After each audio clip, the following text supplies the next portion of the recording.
are you? Lord, bring me my sword. Lord? A survivor! I could use your help. Welcome to Conquering Boredom. I am your host, Marcus Howe, and you'll need to know some rules before we play this game. So, grab your sword and read this magic scroll. Zombicide Green Horde. How to play. Don't worry about these two. I can handle them myself. Wait your turn!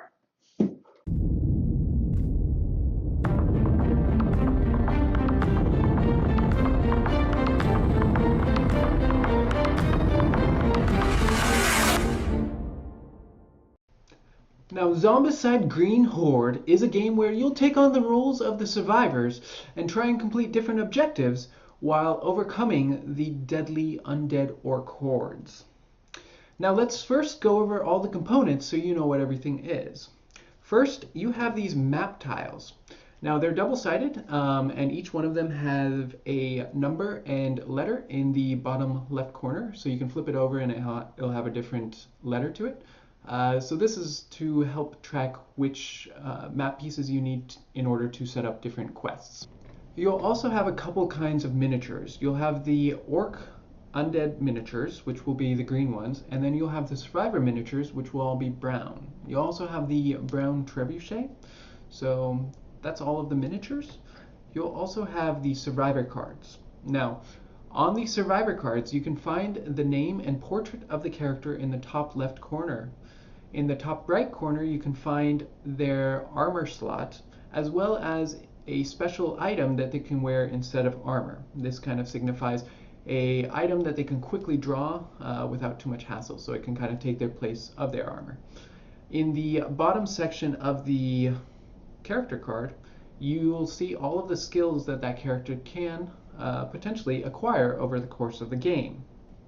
Now, you'll also have these colored trackers. You'll have one for the bottom of your miniature to keep track of where they are on the board and who controls who, as well as these little colored pegs. You'll use those on the survivor dashboard to keep track of both health and what skills you currently have acquired. Next, you have the survivor dashboard. Now, in the center, you'll have an area where you can keep the survivor character card.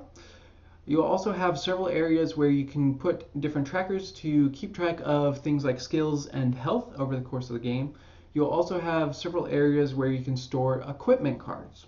And finally, down at the bottom, you'll have an experience tracker that will keep track of your level over the course of the game. Heading over to the cards, there's a couple decks that we need to be aware of. First is the zombie cards. Now, they'll have a yellow background, and on the flip side, they'll have several rows, each with a different color behind it. That is to signify different threat levels and what gets spawned at those different threat levels. Also, over at the left-hand side is a banner with a number, and that just signifies what gets added to the horde every time that card gets drawn. That leads us over to the Enter the Horde card. Now, this card doesn't spawn zombies normally, but this signals for the horde to enter the board. We'll go into that more later on. Moving right along, we'll take a look at the equipment cards. Now, there's two different kinds that you should be aware of. You've got your red-backed ones, which are the standard equipment, and then you've got the blue-backed ones, which are the special vault weapons, which are a lot harder to get, but definitely a lot more powerful. Looking at the equipment cards that you can wear, you have three different types. This can be signified by the little circle icon in the top right corner.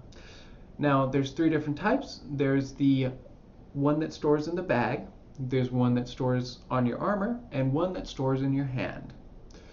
You'll also have a bar next to it with several different gem icons. This signifies what level that weapon can be used at. Looking down at the bottom of the equipment cards, there may be a text area. If there is one, this gives special abilities to that specific item. Just follow whatever the text says. They're all straightforward. If it is a weapon card, it will have a special stat block at the bottom of the card. Now, the first box of that card will have a kind of a square as well as a number in it. That signifies the range of that weapon. The next block over will have a pair of dice with a number in it. That signifies how many dice you roll whenever you use that weapon. The next block over has a bullseye with an arrow in it, as well as another number. This signifies what number you have to roll in order to hit with that number. So either roll that number or better. The final block has a skull in it with a number. This signifies how much damage that particular weapon does to the zombies. You might also find a little bell icon in a couple locations. This just signifies that weapon causes noise whenever you use it. Now, if it is a bell with a strike through it, that means it is a silent weapon, and so it does not cause any noise when you use it. Finally, you have the trebuchet card. Now, it has a red background just like all the other equipment cards, but it will have a trebuchet on it. You flip it over and it will have an area of text. This tells you how to use the trebuchet, as well as another stat block right below that. That will tell you what kinds of shots and how hard or easy they are to hit. We'll get into how to use the trebuchet more later. The last components that you need to be aware of are the tokens. Now the first ones are the doors. Most of them will be red. There will be one that is one that is blue and one that is green. Those are special doors and only used when special objectives are needed. You'll also have objective markers. They're the little X. Now, most of them will be red, but there will be one blue and one green, just like the doors. You'll also use those whenever you use those special doors, or at least most often. Next, you have the noise tokens. They're just a little triangle with a bell on it. You'll also have the zombie spawn tokens. They're the rectangular ones with the black zombie silhouettes on them. There will also be a blue and green one as well, and those are usually used when you use those objectives for certain quests. They're red on the back side, but blue and green on the other side. You'll also have special Necromancer spawn tokens. They're different colors, and they usually come in when you have Necromancers enter the board. Next, you have the Dragon Bile. They look like this, and they're double-sided. And then you'll have your hedges and barriers. Next, you'll have the first player token. It'll have a little red zombie on it, and this is to track who the first player is for that round. Next, you'll have the Rotten token and the Extra Action token. Those are used for special abilities, so whenever a special ability calls for it, you know what those are. That covers all of the components that you need to know in order to play Zombicide Green Horde. Now that the components are known, let's move on to setup. First thing you'll do is pick out a quest that you want to play. Now, quests are located at the back of the book. The quest will tell you quite a few things, but you'll pick one that you like. You can look up at the top for the name of the quest. You can also find a description of what you're doing in that quest and kind of the lore behind it. You can also find the time required to play it, or it's a rough estimate. You can also find the number of survivors that you need, as well as the difficulty of it.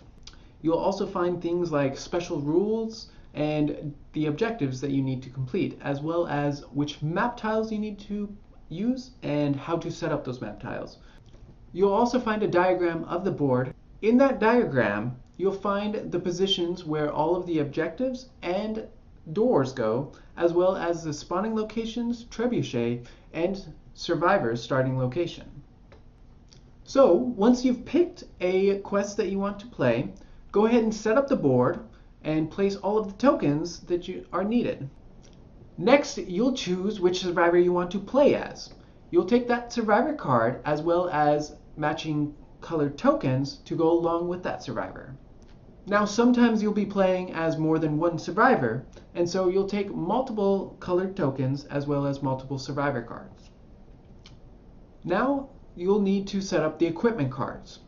You'll take the vault weapon cards, the ones with the blue backgrounds, set them aside. You'll also take the starting equipment cards. Now, they'll be in the standard equipment cards with the red backgrounds, but they'll have a gray background behind the weapons. You'll take all of those starting weapon cards and set them aside. You'll also find the trebuchet card and set that one aside. Once all of these cards have been set aside, you'll take the starting weapon cards, those are the ones with the gray background, and deal them out to all the players. You can do this randomly, or you can decide who might benefit most with particular weapons. So you decide how you want to do it, but go ahead and deal out those to each survivor. Now each survivor starts with at least one of those. Once all survivors have their starting weapon, go ahead and shuffle the decks. So you'll take all of the yellow zombie cards, shuffle them together, and place them near the board. You'll take all of the standard equipment cards, those are the cards with the red backgrounds, shuffle them together, and place them near the board. Next, you'll place your survivors in their starting location. This is dictated by the quest you chose in that diagram. You'll also need to make sure that each one has the colored base attached, so you know who's playing who. Next, we'll set up your survivor dashboards. Now, you'll set up one survivor dashboard for each survivor that you're playing. Place that survivor card in the center of the survivor dashboard. Place the starting equipment card in either the right or left hand. You'll place one tracker in the wound tracker, set it to 0. You'll place one tracker in the blue skill. They get that when they start. You'll place the 3 remaining trackers up at the top in the empty places. Those are to store your trackers. You'll use those later when you level up. Also, check to see if your character starts with any special equipment cards. This might be their first skill that they get. So if they have any equipment cards, then be sure to pull that out. Now finally, make sure that your experience tracker is set all the way down to 0. They don't start with any experience points, that will come later. Finally, last step for setup is to determine who goes first. You can do this randomly, but whoever is chosen, be sure to give them the first player marker. That covers everything for setup. Now let's take a look at a quick overview of the game. Now each round will be split up into 3 different phases. The player phase, the zombie phase, and finally the end phase. Starting with the player phase. Now the player with the first player token will kick it off. Now he'll activate all of his survivors in any order he chooses. Now each survivor will have 3 actions to take, and some skills will add more actions later on. However, an action is anything that survivor can do, so move, attack, pick up objectives, or even make noise. We'll cover over all of the actions that you can take later on. Now, once one player has activated all of their survivors and taken the appropriate actions with each, then it'll move on to the next player where he'll activate each one of his survivors. Now, once all players have gone and activated all of their survivors, the player's phase will end. This will move us on to the zombie phase. Now during the zombie phase, every zombie on the board will get 1 activation. Now if they're in the same space as a survivor, they'll attack that survivor. If they're not, then they'll be moving. Now once all zombies have taken 1 activation, runners will get a 2nd activation, so they'll get a move and act twice during a round. Once all zombies have activated their appropriate amount, then you'll move on to spawning new zombies. For each spawn token on the board, you'll draw 1 zombie card and spawn the appropriate amount of zombies. We'll get into spawning zombies a little bit more later on, but once all zombie spawn pits have been accounted for, then you'll move on to the end phase. Now during the end phase, you'll remove all noise tokens across the board, and then you'll pass the first player token to the player next in line. Now let's take a look at the winning and losing conditions. Now you'll lose the game if at any point all of your survivors is dead. It's kind of obvious, you're all dead. You'll also lose if too many necromancers escape the board. We'll cover over how necromancers work later on, but that's one condition for losing. Finally, different quests sometimes have different losing conditions, so be sure to read the quest and see if there's any special losing conditions for that particular quest. If that condition ever arises, you lose the game. But on a positive note, there's always a way to win the game. So this depends largely on whichever quest that you chose. Now each quest will have a different set of objectives that you must complete. So read over your quest objectives and find out what you need to complete. Now, you win immediately whenever all of the objectives are completed. Now, this is a cooperative game, so no matter who might have been killed off during the round, you all win whenever all of those objectives are completed. So you either all win together or you all lose together. Now let's take a look at some of the basics that you'll need to know in order to play this game. Now, if anything ever refers to an actor just means either a zombie or a survivor. It's interchangeable. Now outside, a zone is delineated by linear markings, walls, hedges, and the edge of the board. Now on the inside, a zone is a room, and they can sometimes be separated by walls, but they're not always separated. So that's what a zone is on the inside. Moving on, we'll take a look at line of sight. Now line of sight just determines who can see who. Now, line of sight can be traced in straight lines running parallel to the board edges. This means that actors cannot see diagonally, and line of sight will end whenever it hits either walls, hedges, or the edge of the board. Now, inside buildings, line of sight is treated a little bit differently. Now, an actor inside of a zone can see into all adjacent zones as long as there is an opening. This means closed doors do not provide an opening. Now, as long as there is an opening, it doesn't matter where in that room your character is positioned. The walls do not block line of sight. As long as that opening is there, you can see into the next room. However, you are limited to one zone inside of a building. So you can't see into multiple zones inside of a building. So when your line of sight is traced through one room, you can see into that next room, but you can't see into the room after that. If you're out on the street looking into a building, you can see into that first room, but you can't see anything past that. And vice versa, if you're trying to look outside onto the street, if you're 2 rooms in, you can only see that next room. You can't see anything out on the street. So this limits some line of sight. That covers line of sight, so let's move on to movement. Now an actor can move from one zone to the next as long as that zone shares an edge with it. This means that actors cannot move diagonally. Now on the streets, a survivor can move from one zone to the next without any penalties. They still cannot move diagonally. However, when moving from the street to a building, there must be an opening for them to move into the building. So this means closed doors block that opening, so they can't move through. Inside of buildings, you can move from one zone to the next as long as there's an open doorway. So closed doors still block your movement, but as long as there's an opening to the next room, you can move into it. Now we have barriers. Barriers are set up between 2 zones on that parallel edge. Now they block movement, so you can't cross a barrier, but they don't block line of sight. Next we have hedges. Now hedges do not block movement, only line of sight. However, if you do not have line of sight, or one of your other survivors do not have line of sight to the other side of the hedge, every time you move across the hedge, you'll have to roll a die. On a 1, you find an orc walker that you weren't expecting. On a 2 through 6, you're safe. Nothing happens. Finally, we have water zones. Now, water zones are locations that have been flooded and are at least waist deep in water. Now, water zones can have a couple different features. They may have a bank, which is delineated by this kind of white shoreline, or they may have ledges, which are delineated by this sharp black edge.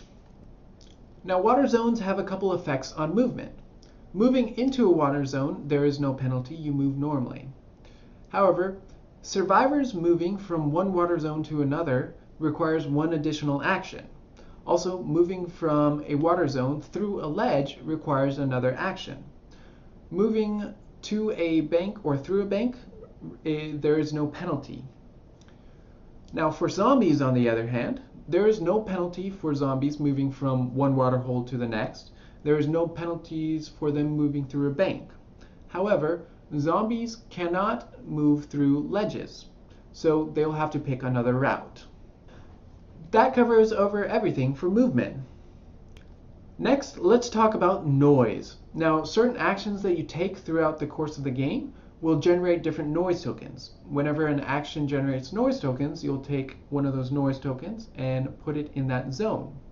Now, the more of these tokens pile up, the noisier that zone is, and will be more likely to attract zombies.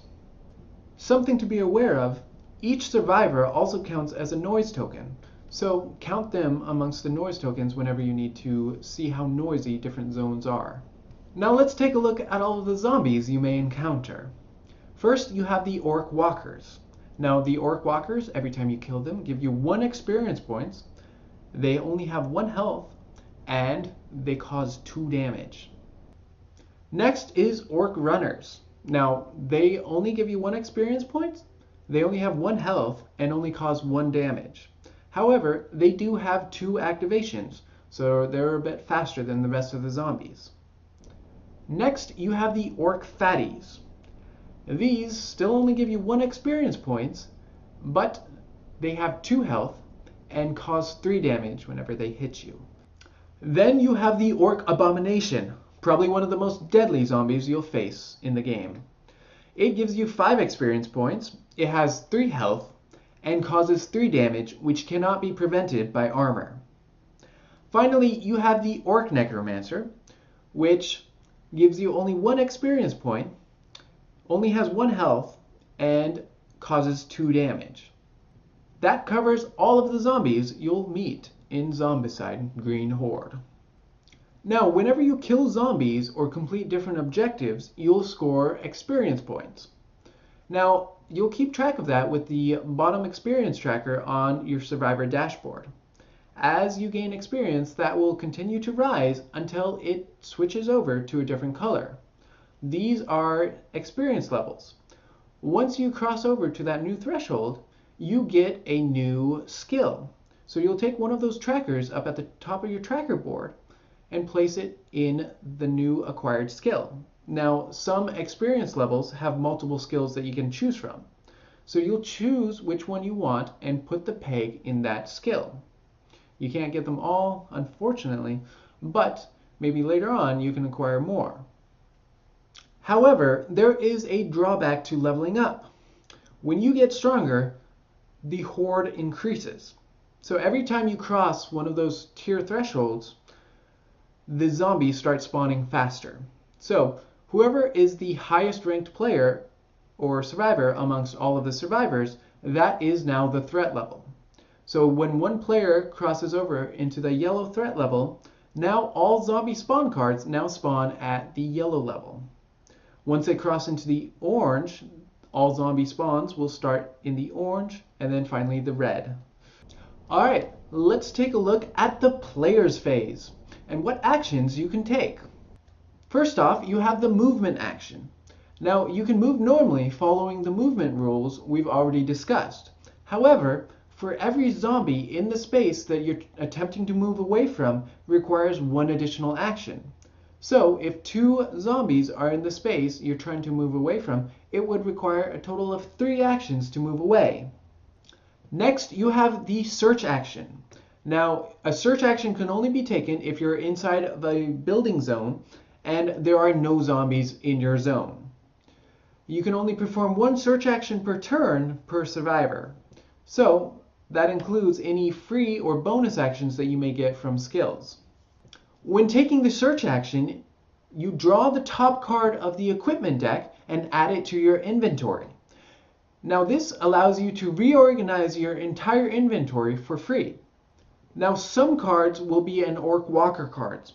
In this case, you don't get any equipment cards and instead you find an Orc Walker. Go ahead and spawn an Orc Walker in the zone you currently are in, and now you have to deal with them. Another action you could take is to try and open a door. In order to do this, you have to have an equipment equipped that has the door icon on it. Now, there are 2 different door icons, one without a die symbol and one with a die symbol. Now, if you have an equipment with the door symbol without any die on it, then that means you can just open a door. It requires 1 action, the door is broken open, and a noise token is placed in that zone. If it has a door icon on it with a die symbol in front of it, this means that it's a little bit more difficult in order to open doors with that particular weapon. So what you'll have to do is roll dice equal to the dice rating of that weapon. Now, if any of them come up a 4, 5, or 6, you have managed to open that door. Place a Norse token every time you try and open a door, even if it fails. If it fails, then you'll have to try again. Now, many of the quests feature some special doors. I spoke about the blue and green doors previously. Now, those are usually used for special objectives. So you can't open those doors normally. Go ahead and read the quest objectives or special rules. They should tell you how those doors can be opened. Now, when a door is opened, you don't know what's on the other side. So, for every room inside of that building that you just revealed, go ahead and spawn new zombies. So go room by room, flip over the top zombie spawning card, and spawn the appropriate type and number of zombies. Follow the normal zombie spawning rules, which I'll cover later. Next, you can take the reorganize or trade action. If you're in the same space as a survivor, you can trade equipment with them. Now, you can only do this with one other survivor at a time. So even if there's 2 different survivors or 3 survivors in the same zone, they can't all trade amongst them with the same action. It's only between 2 survivors. Now, whenever this happens, both survivors can reorganize their inventory in any way that they want for free. It just requires that one action from the original survivor. Now, trades don't always have to be fair. As long as both players agree, though, then the trade is good. So one player can give all the equipment, just determine how you want to split it up, and go for it. Now, if you're not trading, you can also reorganize your inventory for one action. Go ahead and switch out any equipment you have in your backpack with what you are currently have in your hands or on your armor slot. However you want to reorganize those is completely up to you. Next is the fun part, the combat actions. Now, there are 3 different combat actions you can take: melee, ranged, and magic. Now, some equipment cards have the dual wielding icon. This is a little icon with 2 swords. This means that it can be wielded in both hands, and as long as both equipment cards have the same name, you can use them both together and add their dice pools to form one larger pool. Now, when performing a combat action, you'll choose which weapon you want to attack with. Once you've determined which weapon you want to use, go ahead and build your dice pool. Make sure you are in range. So with melee weapons, they need to be in the same zone, range of 0. For ranged weapons, this can be anywhere from 0 to 3, unless special abilities modify this. Same with magic. It's usually a range from 0 to 3. Now, once you've determined the target and built up the dice pool, you are ready to attack. However, melee attacks and ranged attacks and magic attacks all function a little bit differently. Now, for melee attacks, you're going to roll the dice pool, and for every hit that you get, you can target a new zombie. So you can potentially kill quite a few zombies in one swing. However, ranged and magic attacks act differently. There is a targeting priority. So instead, you'll pick a target zone that you want to attack. Once a target zone is picked, you'll roll the dice, and for every hit that you get, you'll hit a new zombie. Now, hits will have to be assigned in the targeting priority. So first, you have Orc Walkers. Any Orc Walkers in that zone will be hit first. Next will be Orc Fatties and Orc Abominations. Next will be Orc Runners, and finally Orc Necromancers. So, if you have Orc Walkers alive, Orc Runners who are lower on the list cannot be hit until each one of the Orc Walkers have been assigned at least one successful hit. Now, every zombie that has been assigned a hit takes the number of damage equal to the strength of that weapon. You can find how much damage a weapon causes in the bottom right-hand corner, the little square with the skull symbol. Each zombie takes a different number of wounds, as I discussed previously. Orc Runners, Walkers, and Necromancers each take 1 wound. Orc Fatties take 2, and Orc Abominations take 3.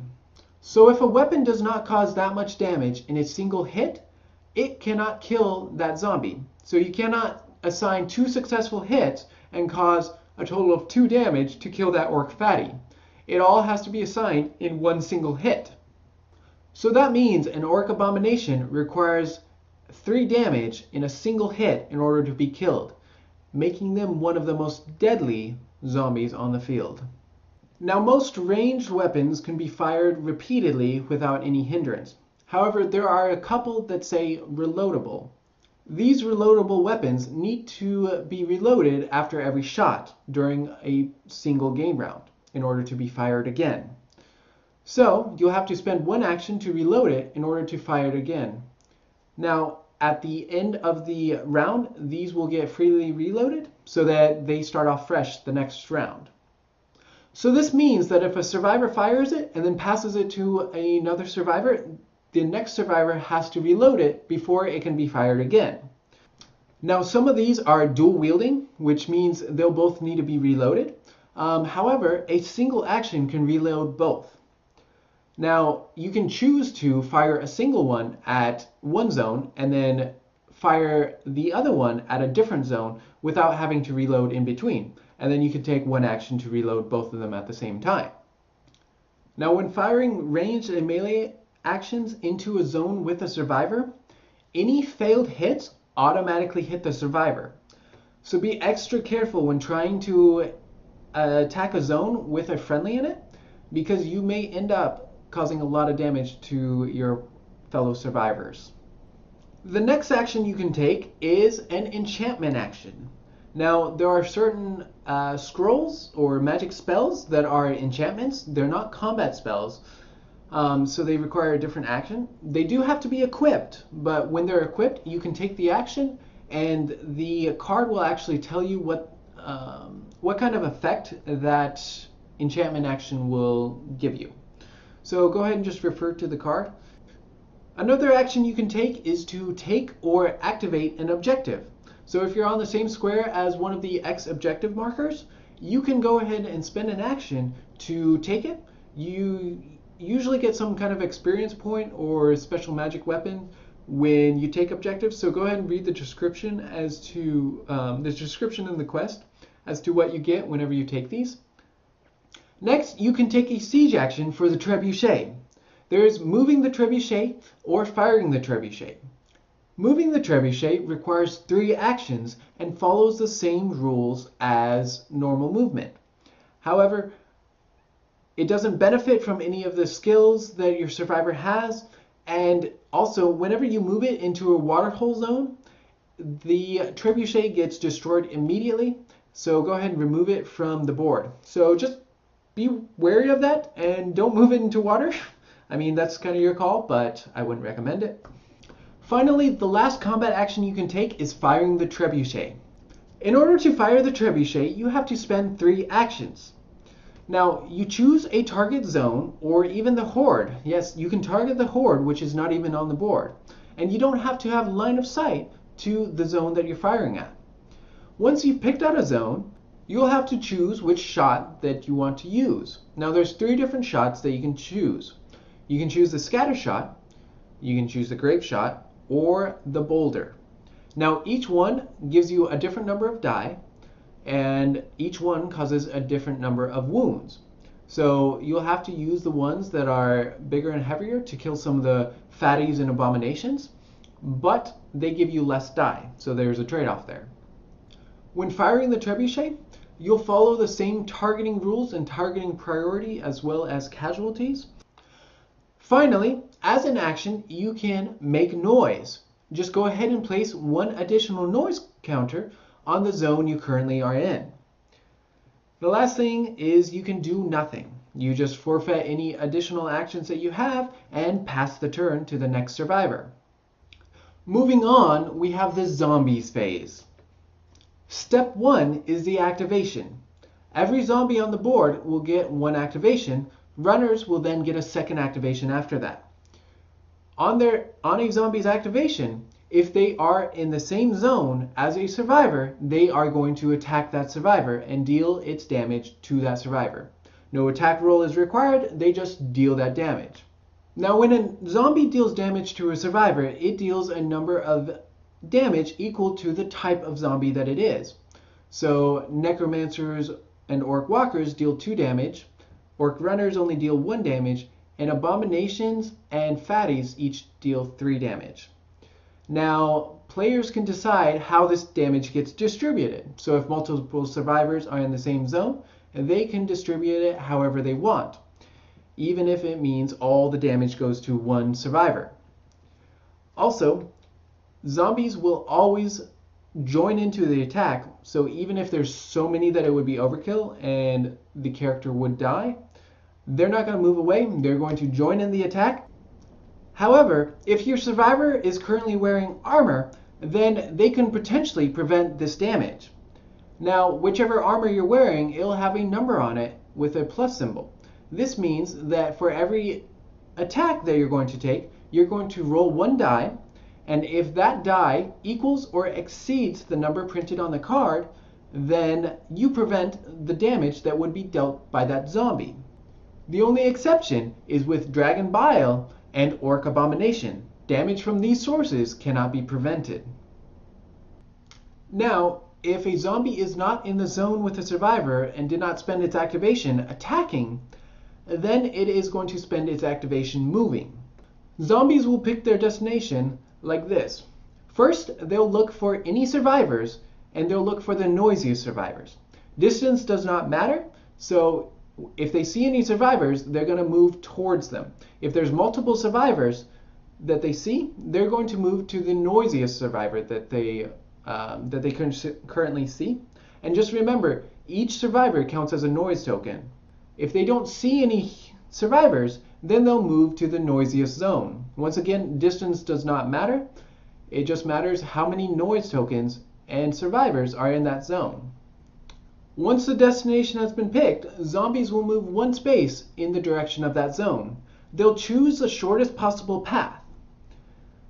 Now, if there's multiple paths to the same zone, or 2 zones have the same noise level, then the zombies will split up. Now, when zombies split up, you'll split them as evenly as possible amongst the different types. So split walkers, runners, and fatties as evenly as possible. In the case where there's an uneven split, the rules say to add 1 additional zombie to make it even. Now, a special case for splitting zombies, an Orc Abomination and an Orc Necromancer never split up.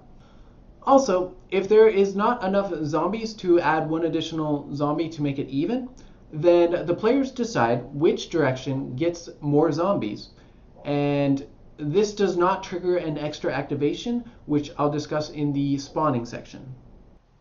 Now remember, an Orc Runner has a second activation, so after all zombies have activated once, go ahead and find all of the Orc Runners and give them a second activation. Now this can mean that they move twice, this could mean that they attack once and then move, or they move and then attack. Step 2, you spawn new zombies. Now for every spawn token on the board, you're going to flip over 1 zombie card. So choose 1 zombie spawn token to start, flip over the top card, and spawn the appropriate amount of zombies. Now this is determined by the current threat level, and the threat level is tied to the highest ranking player. So whatever skill or rank that they've attained, that is the current threat level. Go ahead and spawn the appropriate type and number of zombies at that spawn location. Then move on to the next spawn location and flip over the next card. Now remember, many of these zombie cards have the Horde spawn section as well. That little banner icon, if it has a plus symbol, then that means that 1 of that type of zombie gets spawned to the Horde. So take that miniature and add it to a pool over at the side of the board. Now you'll continue to add to this pool every time 1 of those cards are drawn, and the Horde will grow bigger and bigger. This Horde will continue to grow until an Enter the Horde card is drawn. When an Enter the Horde card is drawn, take all of the zombies that have been piling up in that Horde and put them in that zone. Now this ends the spawn phase, so no other spawn cards need to be drawn this round. even if the horde is only 2 zombies, or even no zombies. That ends the entire spawn phase. Now some quests use the blue and green spawn tokens. Now those usually have special rules associated with them, so go ahead and read the quest for any special rules associated with those particular spawn tokens. Now if you draw an Orc extra activation, then no zombies are put into that location. Instead, all zombies of the associated type get 1 extra activation. So that means they can get an extra move or an extra attack. Also, if you ever run out of miniatures of a given type, all zombies of that given type get 1 extra activation. So if you have to spawn 5 Orc Walkers and you only have 3 left, place the remaining 3 Walkers on the location that they were spawned at, and all Orc Walkers now get an extra activation. Now, Orc Necromancers have their own special rules. Whenever an Orc Necromancer card is drawn, it enters with its own infected horde. Take the Orc Necromancer and place it in the zone that it was spawned in. You'll also take one of the Necromancer spawn tokens and place it with the Necromancer side face up. Also remember that every time you draw an Orc Necromancer card, you'll spawn 1 Orc Walker, 1 Orc Runner, and 1 Orc Fatty and add it to the horde over on the side. You'll immediately resolve another spawn for the newly created spawn token. Reveal the next card and spawn normally for that new spawn token. Now that new spawn token is now active, and every time you spawn zombies, you'll draw an additional card for that spawn token. Now, every time you draw an Orc Necromancer card, every Necromancer on the board, regardless of its type, gets an extra activation. Now, Orc Necromancers are not trying to kill the players, they're trying to escape. So instead of trying to track down the players or the survivors, they're going to try and move towards the nearest spawn token that is not on the same zone that they are currently in. So if more than 1 spawn token are the same distance away, you choose which one you want them to move towards. Now, an Orc Necromancer escapes from the board when it begins its activation in the same zone as its destination spawn token. It is removed from the board, and its spawn token that it generated gets flipped over and replaced with a normal spawn token. Now that is now a permanent spawn token. Remember, you will lose the game if there are already 6 spawn tokens on the board and another Necromancer escapes. Now that's just unfortunate.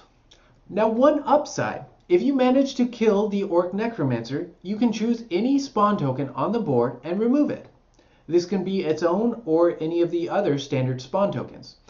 There is only one exception. Any of the special objective spawn tokens, you'll have to read the rules whether or not those can be affected. Most of the time, I don't believe that they can.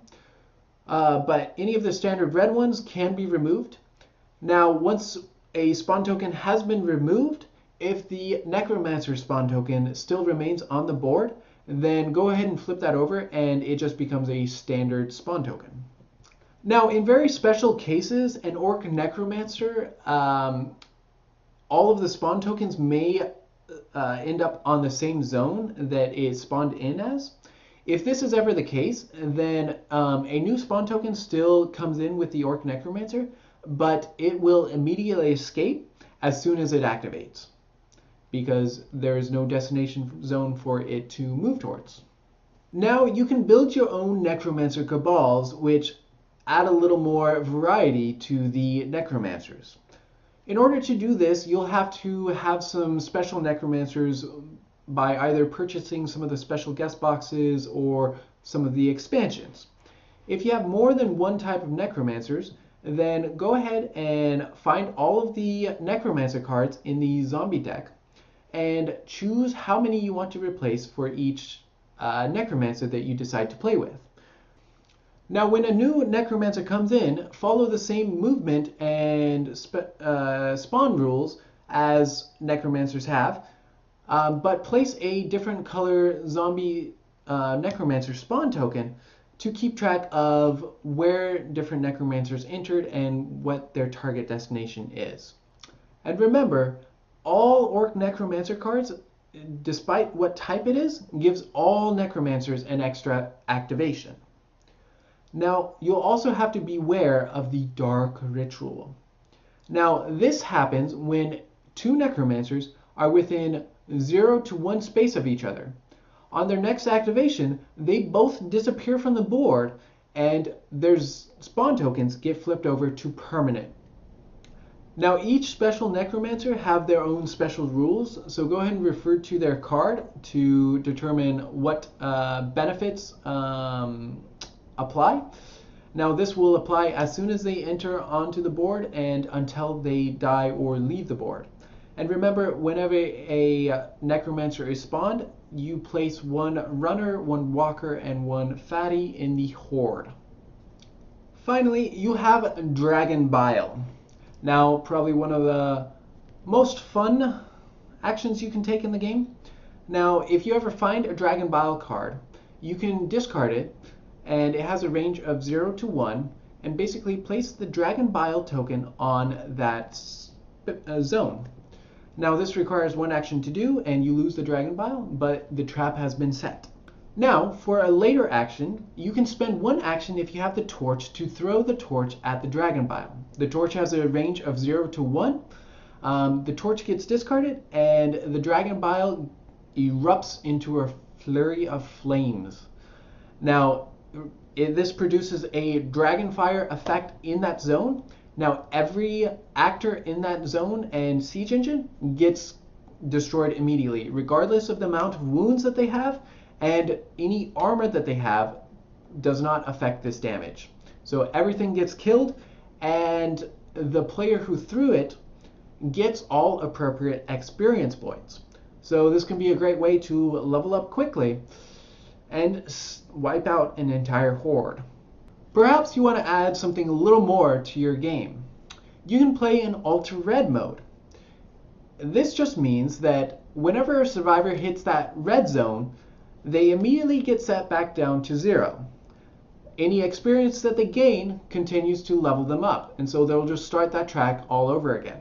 Once they reach the orange and red zones once again, then they'll get new skills. And so they can get that second orange skill or a second red skill once they get up to that level. But perhaps you want to play with even more survivors. Now, you can do this. You'll have to buy some of the expansions in order to add more survivors to your selection. But in order to do this, there's a couple things that you'll have to follow. First, for every survivor over the 6th survivor, add one additional starting equipment. This ensures that all survivors start with at least one equipment. Next, for every 2 survivors above the 6, add one additional spawn token. Now, these spawn tokens can be placed on the same zone as any of the starting spawn tokens or any new spawn token or new zone that you decide. So this means that some of the zones may even double or triple the number of spawn tokens that they currently have. Finally, for every 2 survivors, it ups the limit of the number of spawn tokens that need to be on the board and a necromancer escaping in order for you to lose. So just like you would lose if there were 6 spawn tokens and a Orc Necromancer left the board, you would have lost immediately. Now with 7 or 8 players, you'll now need 7 spawn tokens on the field and an Orc Necromancer to escape. So you always round up that number, but it increases that limit, so it makes it a little bit, kind of balances it out just a little bit more. 2 little notes. In the back of the rulebook, you can find a list of all the different skills and what their effects do. So if there's a skill you don't know what it does, go ahead and look it up in that skill list, and you'll find exactly what you need to know in order to use that skill. Also, at the very back of the rulebook, you can find an overview of the turn structure and what actions need to be taken at what phase of the game or the round. So it's a great reference sheet. if you just need a quick brush up or just forgetting that last step that you need to take. So go ahead and check it out. Also, you can find the quests in the back part of the book, just past the list of, or just in front of the skills list.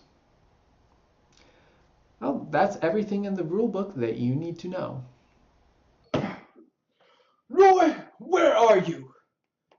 Roy, I did not see that one there. Good job, Roy. It's good to know you have my back. Ah, you're back. I hope you enjoyed this video. You now know how to play Zombicide Green Horde. Now, if you enjoyed this video, then please consider subscribing, because we'll be releasing a lot more videos like this one, as well as our playthroughs and reviews. Also, if you want to buy this game, then check out the description below. We'll have a link to where you can find it. Also, we would love to hear from you. So if there's a particular game you would like us to play or review, let us know, as well as what is your favorite zombie variant. Let us know in the comment section below, and remember, until next time, good luck conquering. Roy, hold down the fort! I'll be back!